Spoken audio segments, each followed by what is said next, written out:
విజయనగరం జిల్లాలో ఉన్న బొబ్బిలి పేరు చెప్పగానే ముందుగా గుర్తుకు వచ్చేది బొబ్బిలి యుద్ధం, దాంతోపాటు తాండ్ర పాపారాయుడు తాండవం. సో చరిత్రలో ఎన్నో యుద్ధాలు జరిగాయి, కానీ బొబ్బిలి యుద్ధానికి ఉన్న ప్రత్యేకత వేరు కదా. అంతటి ఘన చరిత్ర ఉన్న బొబ్బిలి యుద్ధానికి అద్దం పట్టే భవనాన్ని చూసేద్దాం రండి. సో విజయనగరం జిల్లా నుండి 60 కిలోమీటర్ల దూరంలో ఉన్న బొబ్బిలి కోట వద్దకైతే వచ్చేస్తాం.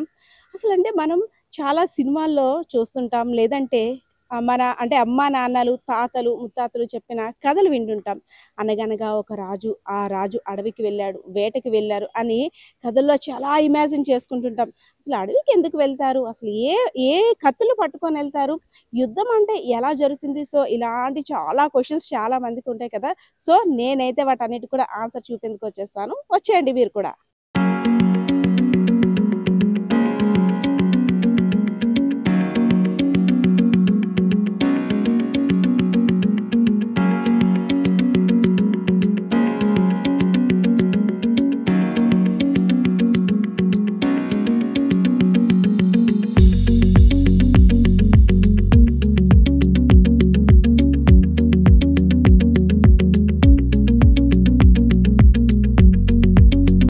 సో చరిత్రకి ఆనవాలుగా నిలిచిన ఈ కట్టడాలన్నీ కూడా ఎంత అపురూపంగా అద్భుతంగా కట్టారో కూడా మనం ఈ కట్టడాలను చూస్తుంటే అర్థమవుతుంది కదా. ప్రతి ఒక్కటి కూడా ఎంత స్ట్రాంగ్ గా ఉందో, పిల్లర్ కావచ్చు, ఈ భవనం కావచ్చు. సో ఒకప్పుడు రాజులు ప్రజలకి ఏదైనా సమస్య వస్తే ఇక్కడికి వచ్చిన తర్వాత ప్రజలు వారి సమస్యలను విన్నవించుకుంటే రాజుగారు తీర్పు ఇచ్చేవారు. అద్భుత కట్టడాలు, అపురూప కట్టడాల గురించి చెప్పుకోవాలంటే ముందు బొబ్బిలి కోట గురించే చెప్పుకోవాలి. సో మనం చూడొచ్చు రాతి కట్టడం భవనాలు ఎలా మనమైతే లైవ్ లో చూస్తున్నాం. ఒకప్పుడు ప్రజలు తమ సమస్యలు విన్నవించుకునేందుకు, అదే విధంగా తమ కష్టాలని రాజుగారితో చెప్పుకునేందుకు ఇక్కడ దర్బార్ భవనం అన్నమాట, దీనికి వచ్చేవారు, ఇక్కడికి వచ్చేవారు. సో ఇక్కడికి వచ్చిన తర్వాత రాజుగారు ప్రజల యొక్క సమస్యలు వినడం, అదే విధంగా తీర్పులు చెప్పడం చేస్తుండేవారు. సో ఈ దర్బార్ భవనాన్ని అయితే మాత్రం ఇప్పుడు మ్యూజియం కింద ఏర్పాటు చేశారు. ఇప్పుడున్న ప్రస్తుత యువరాజులు. మ్యూజియంలోకి ఎంటర్ అయిపోయాం. ఎంటర్ అవుతూనే ఫస్ట్ మనకి వెల్కమ్ చెప్పేది ఇక్కడ ఫోటో ఎగ్జిబిషన్ అన్నమాట. సో ఫస్ట్ మనం చూడాల్సింది బొబ్బిలి సంస్థానం వారి రాజముద్ర.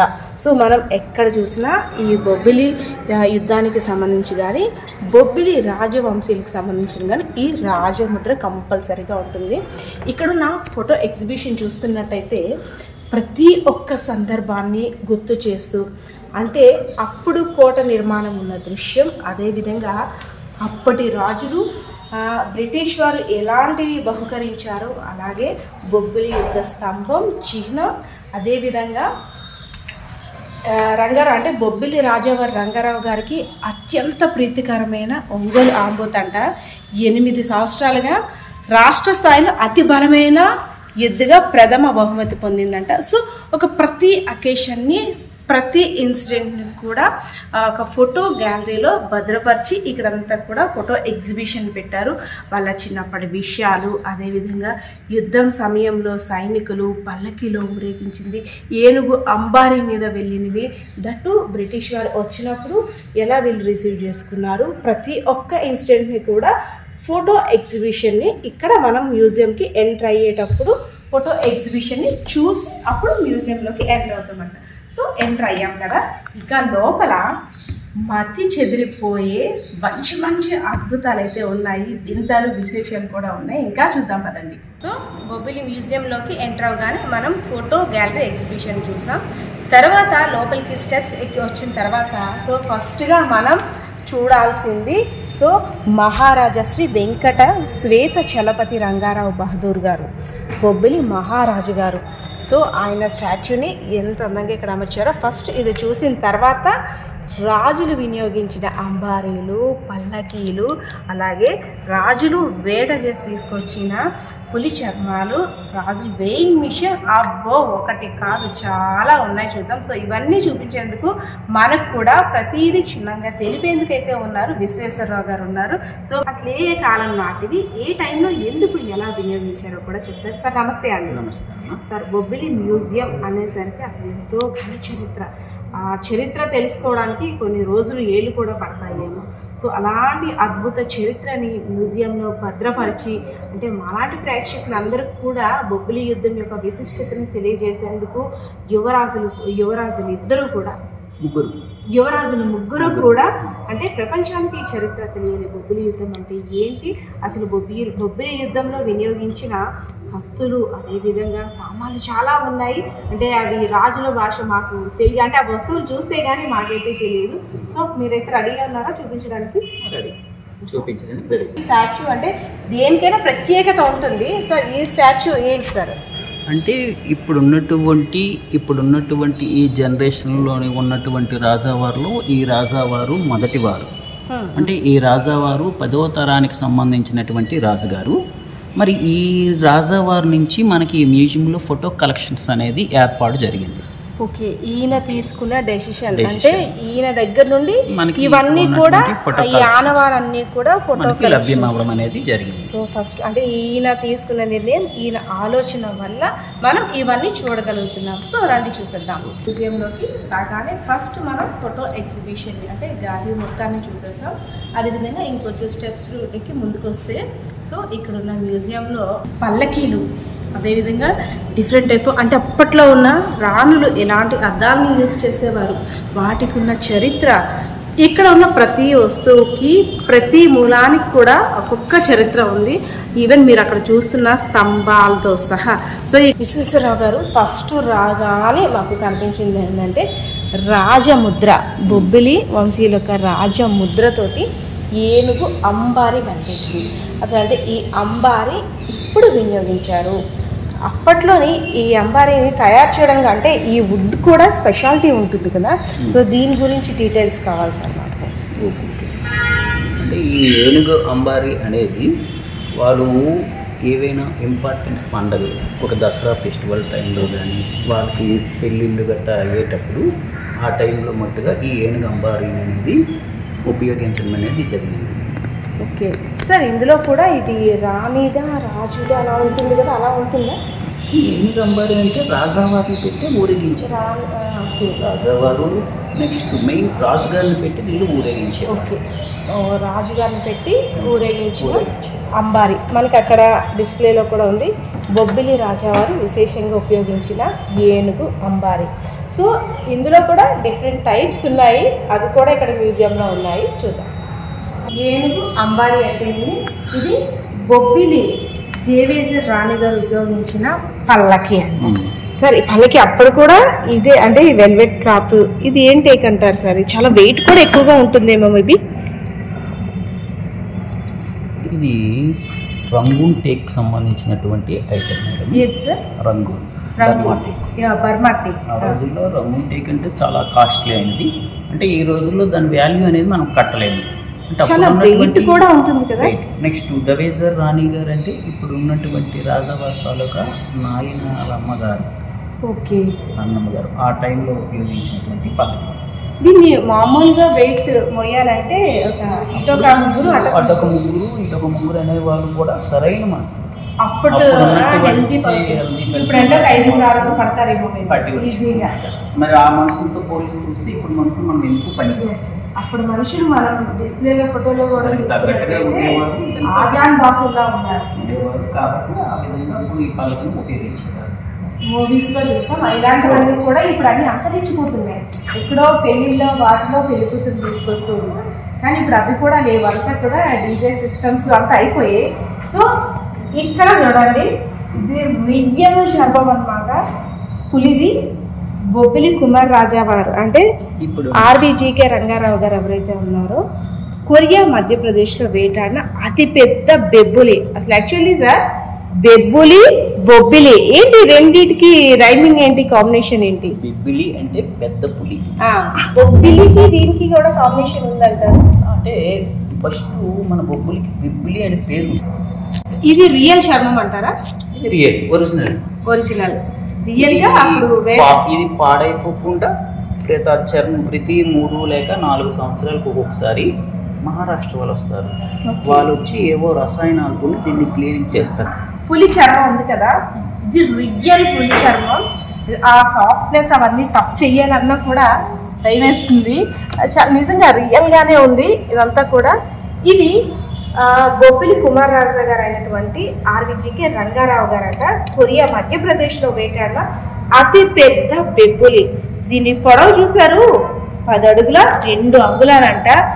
పులి చర్మం అనేసరికి దాన్ని మెయింటైన్ చేయడం కూడా చాలా కష్టం కదా. సో ఇది ఇంకా అంటే అలానే రియల్గా అప్పటికప్పుడు ఫ్రెష్గా వేటాడి తెచ్చినట్టు కనిపిస్తుంది. దీనికి ప్రతి 3 లేక 4 సంవత్సరాలకు ఒకసారి మహారాష్ట్ర వాళ్ళు వస్తారు. ఓకే, వచ్చి వాళ్ళు ఏవో రసాయనాలు గట్టా తీసుకొచ్చి ఈ చర్మాన్ని శుభ్రపరుస్తారు. అందుకు కాబట్టి అది ఎన్ని సంవత్సరాలు కూడా పాడైపోకుండా మనకి రియల్గా ఉన్నటువంటి పుల్లాగా కనిపిస్తుంది. కానీ అప్పట్లోనే అంటే ఇప్పుడున్న సైజు పులులు అప్పుడున్న సైజు పులులు ఒకటి కాదంటారా? అంటే ఇప్పుడు పులులు అనేది అంతరించిపోయినాయి, సైజ్ తగ్గిపోయినాయి. ఆ తర్వాత ఎక్కడ పెడితే అక్కడ పెద్ద పెద్ద బిల్డింగ్లు పండ్ల గడ్డ తోసేసారు. కాబట్టి ఈనాటికి ఏంటంటే పులి సంచారం అనేది తగ్గిపోయింది. ఆ రోజుల్లో ఈ చుట్టుప్రక్కల అంతా కూడా అడవి ప్రాంతాలు కాబట్టి అవి ఎక్కువగా ప్రజల గట్ట చంపేసేది, ప్రజల మీద పడిపోయింది. బెబ్బులి రెండింటికి ఏంటి సార్ కాంబినేషన్? బెబ్బులి అంటే పెద్ద పులి. ఆ బెబ్బులి పేరే రాను రాను క్రమంగా బొబ్బులి పేరు కింద మారింది. అటువంటి బెబ్బుల్ని రాజావారు వేటాడారు కాబట్టి మాకు బొబ్బులి పులిగా అని వీళ్ళు కూడా పేరు గాచారు. అవును, బొబ్బులి పుల్లు అంటారు. ఏదంటే బొబ్బులి పుల్ల మీద పడతాం ఏంటి అనేసారు అని అంటుంటారు. సో అది అయిన తర్వాత మనం చూసాము అంబారీ, చూసాము రాణిగారి పల్లకి చూసాము. దట్టు ఇక్కడ ఇంకో అంబారీ ఉంది. బొబ్బిలి మహారాజా వారు సాధారణ సమయంలో అంటే ఫెస్టివల్ సమయంలో ఒక అంబారీని వినియోగిస్తే నార్మల్ టైంలో ఒక అంబారీ వినియోగిస్తారు. మనం చూడొచ్చు ఆ డిస్ప్లేలో ఫోటోలో కూడా ఉంది. యువరాజులు కూర్చున్న అంబారీలో కూర్చున్న ఫోటో. కానీ ఇవన్నీ గ్యాదర్ చేసి ఇక్కడ ఉంచడం అంటే సాధారణ విషయంలో కనిపిస్తుందా? వామ్మో, అప్పట్లోని ఇలా ఉన్నాయంటే కళ్ళు చెదిరిపోతున్నాయి. ఇవన్నీ చూస్తుంటే నాకైతే మాత్రం కంపల్సరిగా ప్రతి ఒక్కరు కూడా మన చరిత్ర ఆనవాళ్ళు తెలుసుకోవాల్సిందే. ఇక్కడున్న ప్రతి ఒక్క అంటే పల్లకి కావచ్చు, పులి చర్మం కావచ్చు, ప్రతి దానికి కూడా ఒక్కొక్క విశిష్టత ఉంది. ఎన్నో ఏళ్ళ చరిత్ర ఉంది. అప్పట్లో ఇప్పుడంతా టెక్నాలజీ డెవలప్ అయిన తర్వాత కాకుండా అంతకు ముందు వీటిని ఇలా తయారు చేస్తారంటే దీన్ని మాత్రం నిజంగా మనం హ్యాట్స్ ఆఫ్ చెప్పుకోవచ్చు. దాంతోపాటు ఇంకొక అద్భుతాన్ని నేను చూపిస్తాను. సో ఇంకొక అద్భుతం అని చెప్పాను కదా, ఇంగ్లాండ్ నుండి బొబ్బిలి రాజా వారు ప్రపంచ పర్యటనకు వెళ్ళినప్పుడు తెచ్చిన తూకం కుర్చీ. మనం ఇప్పుడు యూజ్ చేస్తున్నవి ఏంటంటే, ఓకే చూసారు కదా ఇక్కడ వెయిట్ స్టోన్స్ కూడా ఉన్నాయి. పర్యటనకి వెళ్ళి వచ్చిన తర్వాత వెయిట్ గెయిన్ అయ్యామా లాస్ అయ్యామా అని రాజావారు కూర్చున్న తర్వాత అక్కడ కూర్చున్న తర్వాత ఈ స్టోన్స్ని ఇక్కడ పెట్టి వెయిట్ చేసుకునేవారు అనమాట. సో విశ్వేశ్వరరావు గారు ఏంటి ఈ కుర్చీ యొక్క ప్రత్యేకత ఏంటి? ఇప్పటి రోజుల్లో ఈ కుర్చీని ఇంట్లో పెట్టాలంటే వామో దీనికి ఒక ప్లేస్ కేటాయించాలి అనుకుంటా. కానీ అప్పట్లో కూడా మనిషి కూర్చుంటే వెయిట్ చెప్పే సాధనం ఉందంటే ఆశ్చర్యకరంగా ఉంది. మరి అప్పుడు ఉన్నటువంటి టెక్నాలజీ ప్రకారంగా అప్పుడు బ్రిటిష్ వారికి మనకి అనేది ఎక్కువ సత్సంగ సంబంధాలు ఉండేవి. ఆ బ్రిటిష్ వారి టైంలోనే మన రాజావారు అనేది ఉమ్మడి Madras trust chief minister and గవర్నర్గా పనిచేసేవారు. ఆ టైంలో వాళ్ళు ఇక్కడికి రావడం, మనము కూడా అక్కడికి వెళ్ళడము, వాళ్ళతో సంబంధాలు ఏర్పాటు చేసుకోవడం టైంలోన అటు నుండి వచ్చేటప్పుడు మన యొక్క వెయిట్ ఎంత ఉంది, మళ్ళీ ఇటు నుండి చూసుకునేటప్పుడు మన వెయిట్ ఎంత ఉంది, అంటే మనం దానికి పెరిగామా తగ్గామా, లేకపోతే మన వెయిట్ని మళ్ళీ మనం వెయిట్ ఏ విధంగా చేసుకోవాలని తెలుసుకోవడానికి ఆ రోజుల్లో ఉపయోగించినటువంటి ఇది ఒక యంత్రం. సో మరి ఈ రోజుల్లో ఈ యంత్రం అనేది ఇలాంటి యంత్రాలు అనేవి దొరకవు, టెక్నాలజీ మారిపోయింది కాబట్టి. సో పల్లకీలు చూసాం, అదేవిధంగా పులి చర్మాన్ని చూసాం, వేయింగ్ మెషిన్ చూసాం మ్యూజియంలో ఏర్పాటు చేసిన. ఇప్పుడు ఒక అద్భుతమైన ఆయుధాన్ని చూపిస్తాను, ఒక్కసారి నొక్కేసేయండి. బొబ్బిలి యుద్ధం టైంలో తాండ్ర పాపారాయుడు వాడిన కత్తి అనమాట. అబ్బా ఇలా ఇలా ఇలా ఇలా సార్ అని తిప్పి ఉంటారు మనకు, అంటే ఇమాజినేషన్ అలా కనిపిస్తుంది. సదరు కత్తికి తుపాకీ గుండు తగిలిన గాయం అక్కడ మనకి రాసిపెట్టి కూడా ఉంది చూడండి. ఒక చిన్న మార్క్స్ లాగా ఉన్నాయి పైన, కటింగ్స్ లాగా. ఆ కత్తి వినియోగించేటప్పుడు అంట తుపాకీ గుండు తగిలి అది విరిగిన ముక్క దాన్ని స్పెషాలిటీ కూడా అక్కడ మెన్షన్ చేస్తూ రాశారు. సో దీని గురించి అయితే మనం చాలా డీటెయిల్ తెలుసుకోవాలి. విశ్వేశ్వరరావు గారు ఏంటి అసలు అంటే ఇదే కత్తి వాడారా? అంత షార్ప్ ఉంటుందా అప్పట్లో? అంటే అది పట్టుకోవడానికి కూడా మనకి చేయి సహకరించేదేమో. యాక్చువల్గా తాండ్ర పాపారాయుడు గారు ఉపయోగించినటువంటి కత్తి అనేది 40 kgs ఉండేదని చెప్తున్నారు. మరి ఆ 40 kgs ఉన్నటువంటి కత్తిని తాండ్ర పాపారాయుడు గారు ఒంటి చేతితో ఎదుర్కొని శత్రు సైన్యాన్ని చీల్చి చెండాడిస్తుంటే అతని యొక్క వీరత్వము, అతని యొక్క యుద్ధ నైపుణ్యం అనేది మనకు తేటతలం కనిపిస్తున్నది. కానీ అటువంటి ఆయుధాన్ని ఇప్పుడు ఉన్నటువంటి మన రాజులు అప్పటి నుంచి కూడా ఇంతవరకు ఈ మ్యూజియంలో భద్రపరిచినందుకు మనం ప్రత్యేకమైన అభినందనలు తెలుపుకోవచ్చు. అంటే ఆ కత్తిని చూస్తే తాండ్ర పాపారాయుడు యొక్క వీరత్వం ఎలాంటిది అనేది మనకి కళ్ళకు కట్టినట్లుగా మనకు కనిపిస్తున్నది. 40 kgs వెయిట్, అది కూడా ఒక చేత్తో అవలీలుగా ఇలా ఇలా ఇలా అంటూ, వామ్మో ఒక 10 kgs ఇలా పడగానే ఇలా అయిపోతాము. సో తాండ్ర పాపారాయుడు గారు వినియోగించిన కత్తి, దానికి తగిలిన గాయం కూడా మనం చూసాం. ఇంకా స్పెషల్గా చూసుకోవాలనుకుంటే సో మన ప్రతిబింబాన్ని చూపించే అద్దాల గురించి మ్యూజియంలో చెప్పుకోవాలి. ఇక్కడ దీనికి ఒక స్పెషాలిటీ ఉంది. ఈ అద్దాలకి చరిత్ర అయితే మాత్రం ఎన్నెల్లి చరిత్ర ఉందంటారు విశ్వేశ్వరరావు గారు? 121 years. బెల్జియం అద్దాలు అంటారు వీటిని. 121 years చరిత్ర ఉందంట. మన ఇంట్లో ఎన్ని అద్దాలు పగిలిపోయి ఉంటాయి, కానీ రాణి గారు స్పెషల్గా డిజైన్ చేసుకొని బెల్జియం నుండి తెప్పించారు. ఈ అద్దాలకు కూడా ఒక ప్రత్యేకత ఉంటుంది. ఏంటంటారు సార్? అంటే మనం వేణి పెట్టి చూస్తే వచ్చాయి మేడం, అవతల కనిపిస్తున్నటువంటి ప్రతిబింబం వేణుకును మనం చూపిస్తున్న వేణికి మయాన కొంచెం గ్యాప్ కనిపిస్తుంది, టచ్ అయిపోకుండా. మరి నార్మల్ మిర్రర్లు తీసుకుంటే అలాగే ఏణి పెట్టి చూస్తే ఆ 2 వేలు కూడా మనకి టచ్ అయిపోయినట్టుగా కనిపిస్తుంది. ఓకే, ఈ 2 వేలు అంటే లోపల ఏదైతే ఆబ్జెక్ట్ ఉందో మిర్రర్ అది దగ్గరగా ఉంటుంది, కానీ ఇక్కడ 4 వేలు ఉంది కదా, అవతల ఆబ్జెక్ట్ పడింది కదా, మధ్యలో చూడండి ఒక గ్యాప్ అనేది క్రియేట్ అయింది. అదైతే క్లియర్ గా ఇది టచ్ చేస్తే తెలుస్తుంది. సో దీనికి ఉన్న స్పెషాలిటీ ఇది బెల్జియం నుండి రాణి గారు స్పెషల్ గా తీసుకొచ్చారు. అది ఒకటి ప్రత్యేకత మేడం. మనము దగ్గర నుంచి చూసినా, దూరం నుంచి చూసినా, కొంచెం సైడ్ నుంచి చూసినా మనం ఎగ్జాక్ట్లీ ఏ విధంగా ఉన్నామో ఈ అద్దములు కూడా అదే విధంగా కనిపిస్తాం. అదే మన నార్మల్ మిర్రర్ అయితే దగ్గర ఉంటే ఒకలాగా, కొంచెం దూరం పోతూ ఉంటే కొంచెం సైడ్ నుంచి చూస్తే ఒకసారి కనిపించవచ్చు, కనిపించకపోవచ్చు మన నార్మల్. అందుకు కాబట్టి ఇది ప్రత్యేకత. అంటే ఎటు నలుమూల నుండి ఎటువైపు చూసినా ఒకేలా కనిపిస్తాం అన్నమాట. గ్రేట్ కదా. అమ్మో, ఇంత పెద్ద చరిత్ర ఉంది ఈ అద్దానికి. రాణి గారు దీని ముందు కూర్చొని మేకప్ అయ్యేవారు, అదేవిధంగా వస్త్రాలంకరణ అంతా అంత దూరం నుండి చూసుకునేవారు అనమాట. సో జస్ట్ మన ఇమాజినేషన్ ఇదంతా కూడా. సో ఆ రోజుల్లో ఇదంతా ఒక ఎత్తు అయితే, ఇక్కడ ఉన్న ప్యారిస్ సంబంధించిన స్తంభాల గురించి మాట్లాడదాం. స్తంభానికి మనం ఏం చేస్తాం అంటే, ఏదైనా పిల్లర్స్ కానీ ఏమైనా ఉంటే నార్మల్గా ఇప్పుడున్న పెయింట్స్ని వేస్తూ పుట్టి పెట్టుకుంటూ దాని షైనింగ్ మరింత రెట్టింపు చేసుకుంటాం. కానీ ఇక్కడున్న స్తంభాలకి వేసేది పెయింట్ కాదు. ఏమనుకుంటున్నారా? సార్ చెప్తారు, విందాం.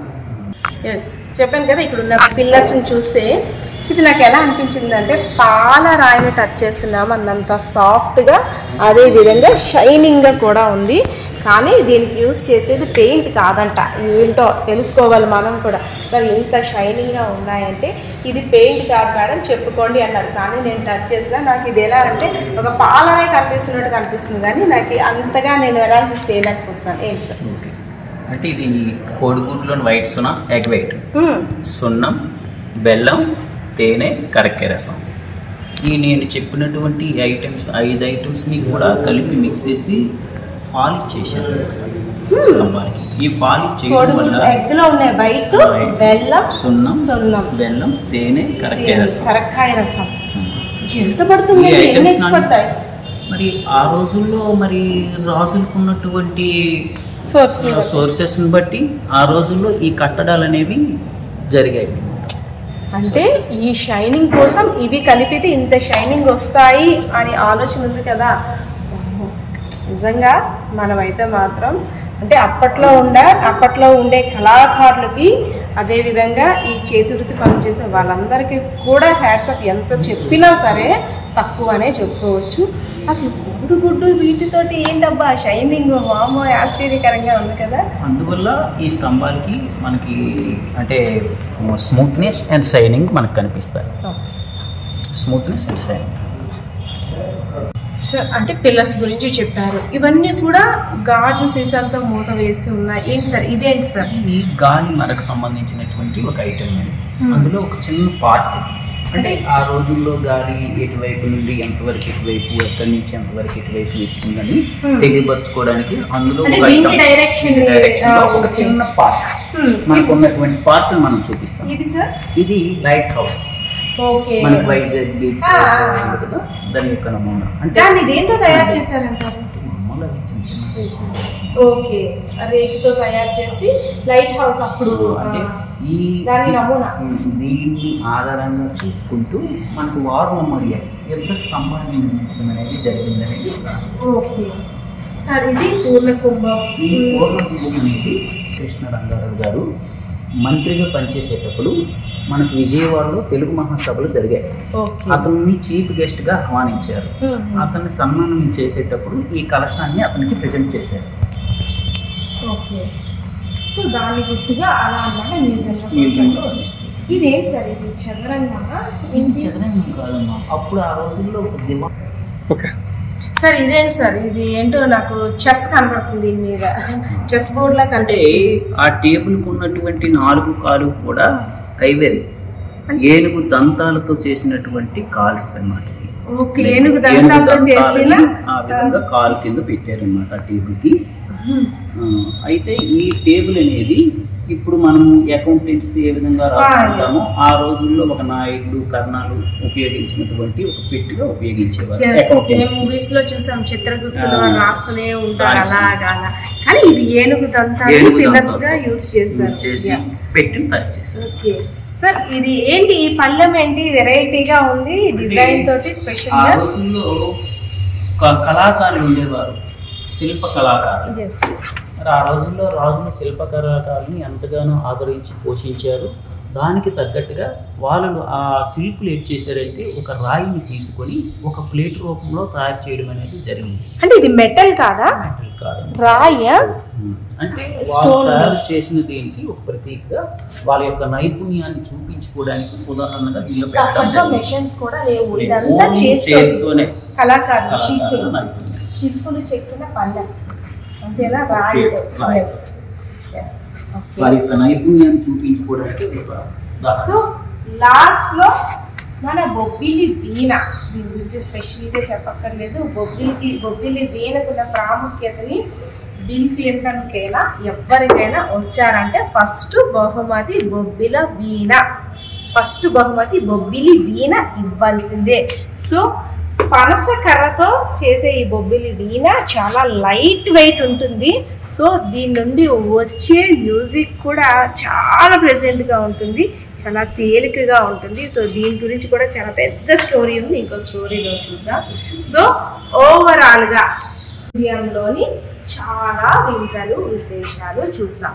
సో ఇక్కడున్న బొబ్బిలి కోటలోని అసలు వెయింగ్ మిషన్స్ అప్పట్లో ఎలా ఉండేవి, ఇక్కడున్న పిల్లర్స్కి ఎగ్ వైట్, అదేవిధంగా కరక్కాయ రసం, బెల్లం, తేనె ఇవన్నీ కలిపి కోటింగ్ చేయడం ఏంటి, అంబారీలు, అదేవిధంగా పల్లకీలు, పులి చర్మం. మీరైతే చూసి ఎంజాయ్ చేశారు కదా. సో మీకైతే వెంటనే వచ్చి ఈ బొబ్బిలి మ్యూజియంని సందర్శించాలన్నది కదా. సో మీరు కూడా వెంటనే వచ్చి ఇక్కడున్న వాటి చరిత్ర అంతా కూడా తెలుసుకోండి, మీ పిల్లలకు కూడా తెలియజేయండి.